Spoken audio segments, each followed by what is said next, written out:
Pour Ahidjo, qui jure ne pas être mêlé à ce mouvement, l'humiliation est à son comble puisque le Cameroun retire à lui et à ses proches leur passeport et saisit tous ses biens, ceux de son épouse et de ses enfants également. La presse accuse aussi l'ancien président de détournement de fonds colossaux. On parle de plusieurs milliards de francs déposés sur des comptes dans des paradis fiscaux, notamment en Suisse. Les journaux font également écho de cette information ou rumeur. Madame Germaine Ahidjo. D'abord, si Ahidjo les avait pris, comme ils disent, parce qu'un chef d'État ne prend pas son argent pour aller le mettre lui-même. Il y a des gens qui auraient mis, donc ils auraient dit. Et à l'époque où nous sommes partis, ils auraient fait des investigations, ils auraient trouvé des trucs, comme ici, ils l'avaient pris, comme ils ont dit, ils auraient gelé. Ils avaient même dit, j'ai entendu des inepties, que l'argent qu'il avait placé en Amérique, l'argent du pétrole, bon, il y avait un ministre chargé de gérer. Il avait même dit à Biya, surtout ne touchez pas à cet argent, c'est l'avenir du Cameroun. Ne touchez pas parce qu'il y a la crise qui est arrivée. Donc ça va vous sauvegarder pour le Cameroun. Non seulement c'était parti, le ministre, bon, je ne me rappelle plus lequel était parti, mais les Camerounais ont trouvé le truc, on a laissé que la clé, les clés soi-disant du coffre. La signature de ce qu'il avait signé en Amérique, qui c'est qui avait cette signature? Est-ce que c'est sa femme? Parce que si on n'avait pas la signature, les autorités camerounaises n'auraient pas pu y toucher. Mais c'est tellement inepte. Vous démissionnez, vous prenez les choses de l'État, vous partez avec la signature. C'est tellement rigolo que moi je ris quand j'entends parler de ça. J'ai dit, mais si j'avais cette signature, j'aurais été signé pour prendre. Mais tout ce qu'il a laissé, il les a laissés au Cameroun. Ahidjo a rendu le pays riche. Ahidjo s'est préoccupé des habitants du Cameroun, du peuple camerounais. Il avait fait des histoires des agriculteurs, il avait prévu tous les secteurs, il avait fait le plan quinquennal avant de partir, les routes, le machin, il avait tout fait. Et Bois a laissé des preuves du reste qu'ils avaient tout fait. Sauf qu'il a oublié se servir. Parce que lui, le service de l'État, servir l'État, c'était servir le pays. Ce n'était pas se servir. Et je vous avoue que moi aussi, je pensais que la même chose. Je ne pensais pas qu'il pouvait en être autrement. J'aurais voulu, j'aurais souhaité qu'il soit parti avec beaucoup d'argent. Sincèrement, maintenant, je l'aurais souhaité. Parce qu'à l'époque, j'imaginais que c'était comme ça. Ahidjo était fait pour gérer, pour servir le pays, et non pour se servir. Il a oublié de se servir. Voilà. C'est tout ce que je peux dire. Quand on est arrivé à Dakar, je vais vous dire même la solution. En fait, on avait un petit immeuble ici, comme je venais à Dakar souvent, qui était mis en vente. C'était même par Sissoko qu'on avait su. Et il m'avait dit, va voir, est-ce que ça peut le coup. À l'époque où il y avait tellement de coups d'État, tout ça là, et j'avais vu ce petit immeuble qui avait 3 étages, et il y avait une école pas loin, un lycée pas loin, il y avait un jardin d'enfants pas loin. Je lui ai dit, ça vaut le coup, comme c'est vraiment bien donné, et ça vaut le coup de prendre, on ne sait jamais. Ce qui peut arriver, je peux me retrouver là avec les enfants, les petits-enfants. Bon, on a pris cet immeuble, il l'a acheté, n'est-ce pas? Et il a demandé à Senghor l'autorisation de faire 2 étages. On a donc transformé le petit immeuble, on a fait 5 étages. C'est de ça qu'on a hérité. Philippe Gaillard, journaliste et auteur d'une biographie du président Amadou Ahidjo. Il avait des biens immobiliers. Vous savez, un chef d'État, il est correctement payé, même si un chef d'État africain en général, et au Cameroun en particulier, n'a pas un salaire très élevé. Mais il n'a quasiment pas de frais. Donc pendant les 25 ans qu'il a passé au pouvoir, il a fait des économies. Il les a placés. Bon, c'est pas sa fortune apparente en tout cas ne dépasse pas ce qui peut avoir été acquis de cette façon. Et il était c'était un homme très rigoureux. Il est arrivé d'ailleurs, je cherche des exemples, mais il est arrivé des moments où il n'était pas d'accord avec sa femme, qui estimait qu'il aurait dû trouver un peu plus de... Je ne sais pas par quel moyen, mais il y a des moyens où elle pensait qu'il aurait pu mettre un peu plus d'argent de côté et puis il considérait que ce n'était pas des moyens très rigoureux et il s'opposait. Émile Derlin Zinsou, ancien président de la République du Bénin et ami du président Amadou Ahidjo. Ce que j'en sais, c'est que Ahidjo avait de quoi vivre. Mais qu'il ait ramassé des milliards et des milliards, je l'ai vu vendre certains appartements qu'il avait. J'ai vu vendre, et j'ai vu sa famille vendre à sa mort certains appartements qu'ils avaient. Est-ce que quand on est riche à milliards, on vend son patrimoine? Il avait, de son vivant, de quoi vivre, c'est vrai. C'est exact. Il était à l'aise, il n'était pas pauvre. Mais les milliards dont on parle, vous savez que sur les revenus du pétrole, on a dit Ahidjo a mis tout le compte à l'extérieur. C'est vrai qu'il ne voulait pas que ce soit impliqué dans le budget général afin qu'on ne le dilapide pas. Mais le compte à l'extérieur, c'était au compte au nom de la République du Cameroun. Il ne pouvait pas y toucher, il ne pouvait pas en faire son affaire, il ne pouvait pas prendre d'enfants. C'était au Cameroun. Ça appartenait au Cameroun. C'est le Cameroun qui en a hérité, comme c'est normal. Alors les gens confondent ces fonds placés à l'extérieur au nom du Cameroun avec le fait que ces fonds appartiendraient à Ahidjo. Si ça lui appartenait, évidemment, on pourrait dire qu'il a des milliards, des milliards, des milliards, ce qui n'est pas le cas. Ce putsch manqué et ses conséquences vont bien sûr relancer le débat sur les raisons réelles du départ du président Ahidjo. Beaucoup se posent la question de savoir s'il est parti de son propre chef. Une interrogation qui va alimenter toutes les rumeurs, y compris celle qui dit qu'il aurait été poussé à la démission par son médecin français.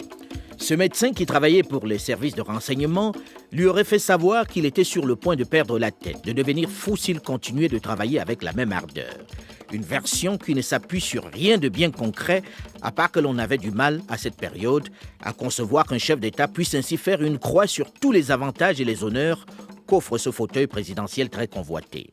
Mais quoi qu'il en soit, au lendemain du putsch pour lequel son pays l'accuse, ils sont un certain nombre à penser qu'Ahidjo aurait effectivement tenté de revenir au pouvoir. Émile Derlin Zinsou, ancien président de la République du Bénin.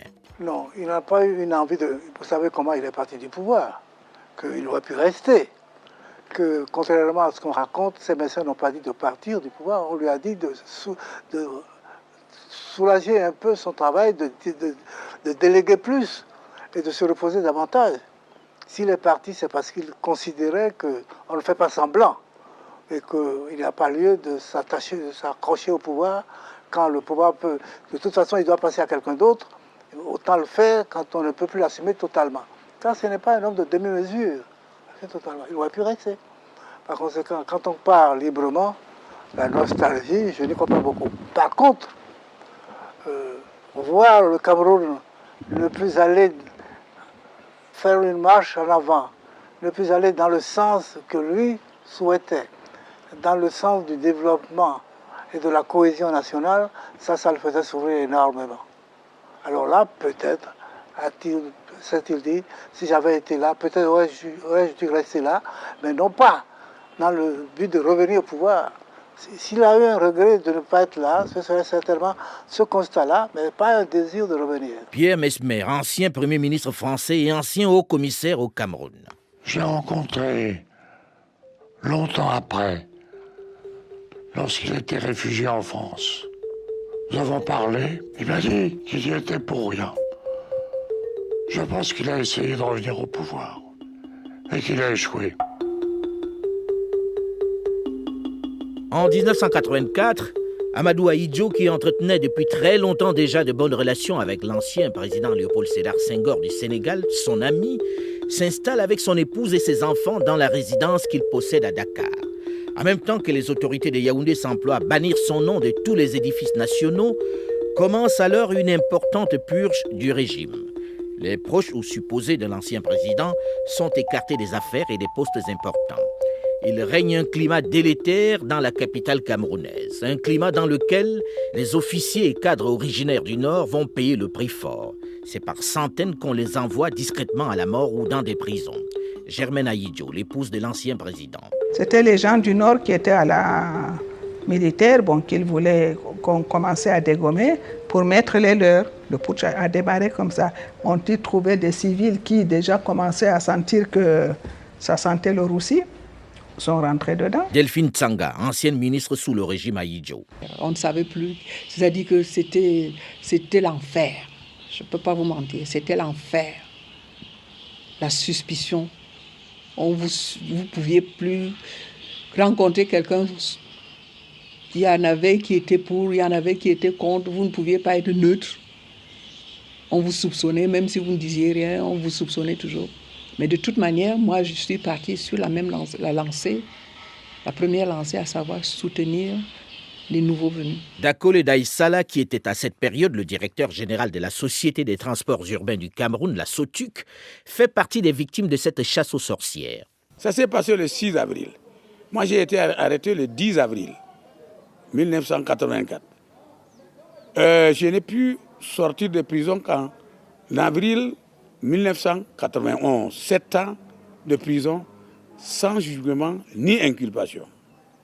Simplement, parce que j'avais, disons, deux problèmes entre guillemets. Premièrement, je suis homme du Nord. Deuxièmement, j'étais responsable d'une société. Alors donc, en tant qu'homme du Nord, je ne pouvais pas échapper. Et je ne pouvais pas échapper, encore moins échapper, en tant que responsable d'une société, et tous les chasseurs de poste étaient à l'affût. Donc, dans la foulée, tous les directeurs généraux de sociétés originaires du Nord m'étaient arrêtés. Ils ont trouvé chez moi des sacs de riz, des provisions pour la famille. J'ai une grande famille, chers amis. J'ai la possibilité de ne pas vivre au jour le jour.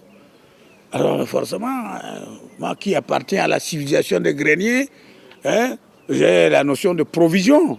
Alors on dit, mais oui, mais pourquoi il y a ce stock de riz et de poissons séchés ou de je ne sais pas quoi. Donc vous nourrissez les putschistes. Alors, vraiment, chers amis, je ne sais quoi vous répondre. En tout cas, c'est comme ça que j'ai toujours vécu. Si chez vous, on fait le marché tous les jours, chez moi, ce n'est pas le cas. Parce qu'on ne peut pas se le permettre. Ils ont trouvé un complet de treillis. Oui, d'où ça vous vient, donc vous êtes poussiste. Je dis, ah non, ça, vous savez très bien, chers amis, qu'avant qu'on ne supprime ça, nous, on était astreints à la préparation militaire supérieure. Bon, je suis la première promotion de ça. Alors, ça sont mes trophées de la préparation militaire supérieure. Voilà, c'est les treillis. Alors, ils ont trouvé un étui d'obus chinois. Il y avait les Chinois qui avaient vendu quelques canons à la GR.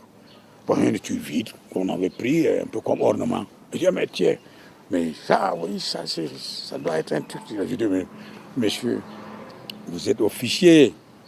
Vous savez faire le distinguo entre un obus fraîchement tiré et un étui qui provient d'un tir ancien. Bon, c'est terminé. Ils sont partis, pas de problème. Il va rendre compte. Et je dis, bon, ok, on les laisse. Ben non. J'entends après que cet officier s'est fait rabrouiller en disant, non, tu aurais dû trouver quelque chose. Il dit, mais alors moi, je n'ai rien trouvé, allez-y. On en va dans une autre équipe. Moi, c'est que bon, non.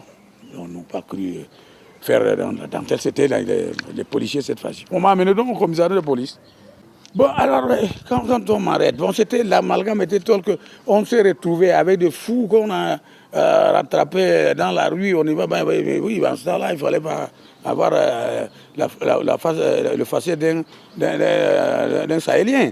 Bon, il y a des fous qu'on a arrêtés, il y a des gens de l'Afrique de l'Ouest qu'on a arrêtés, des Tchadiens, mais pêle-mêle, je me suis retrouvé, puisqu'on était dispersés partout. Imaginez-vous un peu, on crée une commission dite nationale d'enquête, qui conclut à un non-lieu par rapport à tous ces directeurs, collègues directeurs généraux de société. Alors on dit non, de toute façon qu'ils attendent. On n'a pas été libérés. On crée une commission financière devant laquelle nous devions comparaître. On me demande combien de villages j'ai construits à Yaoundé, combien j'ai, et tout ça. Bon, bien sûr, c'était déjà, nous savions déjà que c'était tout ça, c'est pour s'accaparer de nos biens. A posteriori, je me suis réjoui de n'avoir rien Parce que je n'avais rien. Et j'ai eu à leur dire, camarade, à Yaoundé, moi je n'ai rien. Mais ce n'est pas possible. Vous, le grand directeur général de la société, qui dit, moi je n'ai rien. Je dis, mais par contre, dans mon village, j'ai une petite concession dans laquelle j'ai laissé quelques poules. Je ne sais pas, où on parle, je ne sais pas combien de ces poules ont pondu. Voilà. Parce que c'est tellement ridicule, leur interrogatoire. Voilà. Sans oublier que quand on était à la Sémile, on venait nuitamment extraire des dizaines d'entre nous, on les amenait en Balmayo pour les exécuter. Au milieu de cette décennie 80 où l'ancien président Amadou Ahidjo est contraint de demander l'exil au chef de l'État du Sénégal Abdou Diouf et où il doit se contenter des nouvelles de son pays par les médias, le Cameroun découvre son nouveau président. Et lors du congrès de l'UNC, le parti unique initié par Ahidjo est dissous. Un nouveau mouvement va naître à sa place, le Rassemblement démocratique du peuple camerounais, RDPC. Le nom d'Ahidjo, qui a quitté le devant de la scène, s'affiche de moins en moins. Amadou Ahidjo va vivre avec beaucoup de mal et de douleur son exil. Il ne l'avait pas prévu, même dans le pire des scénarios. Germaine Ahidjo. Il en souffrait beaucoup. Et il souffrait beaucoup, pas de l'exil qu'il a eu, parce qu'il disait que ça, un homme politique, c'est un homme politique. Il pensait quand même pas qu'il serait exilé du Cameroun. Ahidjo avait dit, il a toujours pensé à un coup d'État, on le tue, ou il est gardé là-bas, mais il ne pensait pas qu'on s'en prendrait à sa famille. Parce que sa famille, il l'a toujours tenu en dehors de la politique. Ça, tout le monde peut être témoin. Émile Derlin Zinsou, ancien président du Dahomey et ami du président Amadou Ahidjo. Ahidjo n'a eu qu'une passion dans sa vie, le Cameroun. Je l'ai vu en exercice, je l'ai vu après, quand il était en France, quand il avait quitté le pouvoir. Je l'ai vu dans les jours ordinaires, je l'ai vu les jours d'apparat, je l'ai vu au Cameroun. Il n'avait qu'une passion, qu'un souci, le Cameroun. Le développement du Cameroun, l'avenir du Cameroun, le respect, qu'on respecte le Cameroun. Il y tenait beaucoup. Et tout ce qu'il a pu faire est conditionné par ces trois éléments-là. Germaine Ahidjo, l'épouse de l'ancien président. On s'est retrouvés à Dakar, bon, on a encaissé. Ahidjo a vécu dans l'amertume, si vous voulez. Je ne peux pas vous dire qu'il a vécu ça bien, il a vécu dans l'amertume, mais en plus, il apprenait que ça allait mal au Cameroun, que ça dégringolait, que le Cameroun était en train de... Je vous ai dit, il a entendu à RFI une fois, il a fait une crise de nerfs parce que le Cameroun était devenu un pays à plus haut risque que le Tchad à l'époque, et que le Cameroun était à genoux, que le Cameroun était devant la Banque mondiale, que le Cameroun était devant le FMI. C'est là, le jour-là, qu'il m'a fait sa crise de nerfs en me disant, mais comment ils ont fait? Le Cameroun pouvait vivre 10 ans sans problème avec ce que j'ai laissé parce que la crise existe depuis 1973 et on a fait en sorte pour que le Cameroun ne le sente pas. C'est ce qu'il a dit. Et c'est vrai que quand nous sommes partis du Cameroun, moi je ne sentais pas qu'il y avait la crise, que ceci, que cela. Il se mourait de savoir son pays. Il dit que tout un peuple allait souffrir.